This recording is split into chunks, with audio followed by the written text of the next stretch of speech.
Hi friends, good evening. இன்றைக்கி நம்ம ostrich பற்றி ஒரு பைபிள் வேர்ஸ் படிக்க போகிறோம். ஆஸ்ட்ரிச் அல்லது தீக்கோழி அல்லது தீக்குருவின்னு சொல்லுவாங்க.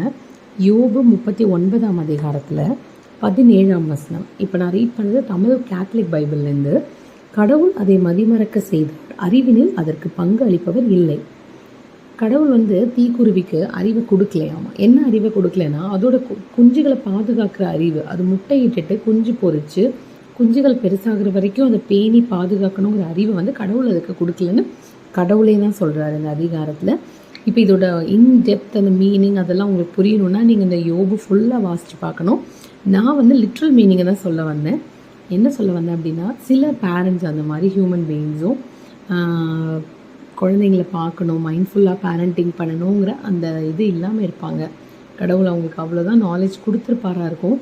அந்த மாதிரி பேரண்ட்டோட குழந்தையா நீங்கள் இருந்தீங்கன்னா, அம்மா நம்மளை பார்க்குறது இல்லையே, அப்பா நம்மளை கவனிக்கிறது இல்லையே, குடிப்பழக்கத்துக்கு அடிமையாக இருக்காரே, அம்மா இப்படி வீடு கவனிக்காமல் இருக்காங்களே, அந்த மாதிரி ஒரு ப்ரோக்கன் ஃபேமிலியில் இருக்க குழந்தையா நீங்கள் இருந்தீங்கன்னா ஃபீல் பண்ண வேண்டாம். அம்மாவையும் அப்பாவையும் நினச்சி ஃபீல் பண்ண வேண்டாம். ஃப்ரீயாக உங்களோட லைஃப்பை நீங்கள் கான்சென்ட்ரேட் பண்ணி வாழுங்க. உங்களுக்கு அம்மாவாகவும் அப்பாவாகவும் கடவுள் இருக்காருங்கிறத மறக்காதீங்க. Hi friends.